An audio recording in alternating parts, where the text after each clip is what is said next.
Hi, seventh grade. Welcome back. Today is Friday. Today, quite a bit of students will be retaking or taking for the first time their listening assessments. So you should go into not classroom, into Power School and check your grade for the most recent assessment, which was a listening assessment. If you got an N, you should be retaking this. If you got an S minus, you should retake it. If you got an S, you should retake it. And if you would like to retake it because you got an S plus, you're more than welcome to, but your most recent grade will count. If you get an I, that is impacting your class grade, and you need to take this. So that's all I'm going to say about that. So today I'm going to present the presentation. You will take notes, and then I will post your quiz. I will be checking your notes every half hour or so, starting at around 9, then I'll do 9:30. And once you submit your notes, I will give you access to the quiz. Now, some of you might be asking, what if I don't need to take the quiz or retake the quiz? Well, you'll be working on this New Zealand article. It's called Clash of Cultures, Cortez Conquers Montezuma and the Aztecs. So I would like you to annotate this, okay? And some students have asked me, how do I annotate? Well, here we go. Here's an example of 930L. It says Montezuma, ruler of the Aztec Empire of Mexico, was the unluckiest of kings. So here I'm going to make a note.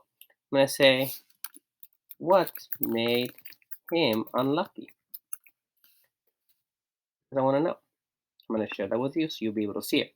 He oversaw. Oversaw means he ruled.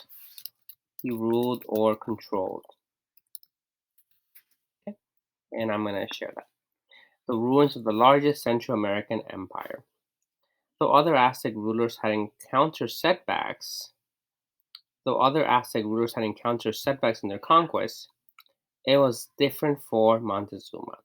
He feared a foreign empire across. He faced a foreign empire across the sea with a leader, the Spanish Hernando Cortez. So he faced a foreign. So he faced, in this case, face means he was against. Okay? You will then, when you finish annotating this whole thing, this will take you maybe 20 minutes to do. So the work will be light today. Then you're going to take the multiple choice quiz. Now, let's say you get a 2 on the multiple choice quiz. You will go to a different level, maybe a lower one, and take the multiple choice quiz there. You don't have to re-annotate the text, okay? Because if you did it in one level, you don't have to redo it again because it's the same level, it's just a little easier. Okay, so this is going to be done by students that got an S plus or an M on their listening assessment. This is your job for today.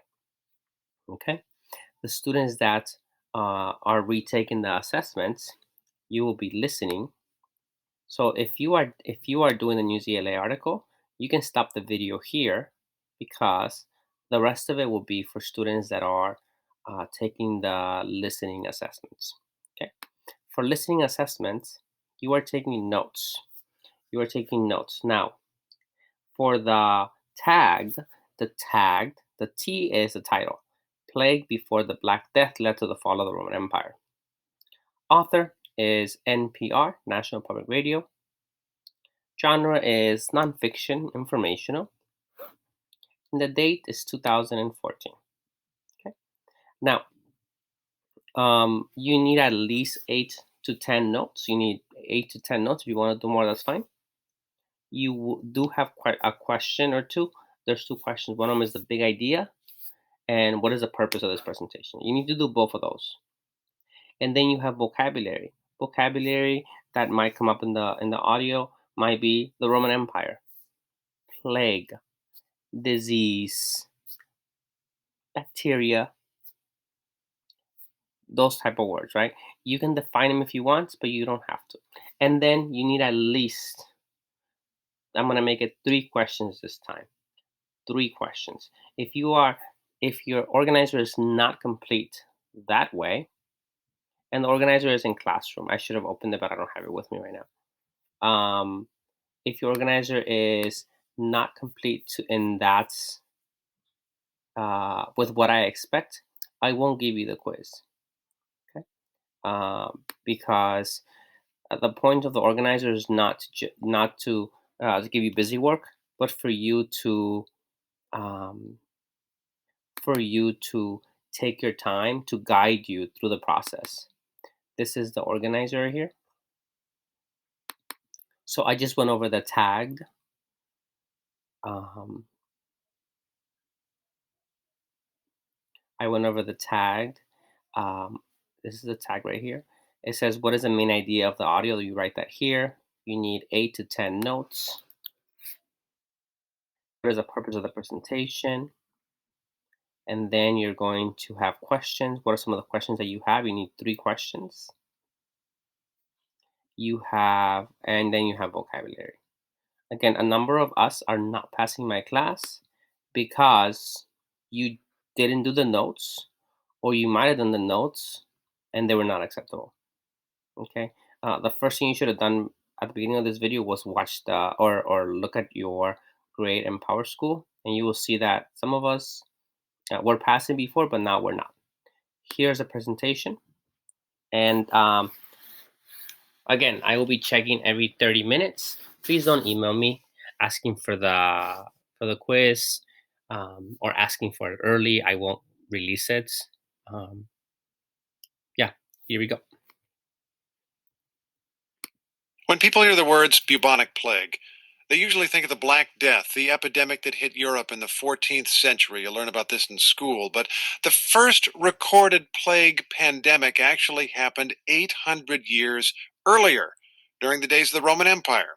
NPR's Nell Greenfield Boyce reports that scientists have now recovered the entire genetic code of the bacteria responsible for that ancient pandemic.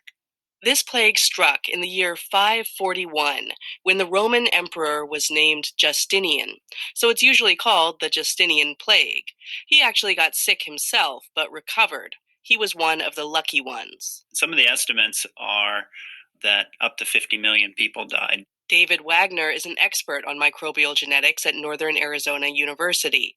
He says the plague swept through Europe, North Africa, and parts of Asia. And it's thought that the Justinian plague actually led partially to the downfall of the Roman Empire. Contemporary accounts of this plague made scientists suspect it was caused by the bacteria Yersinia pestis, the same kind of microbe that later caused Europe's Black Death.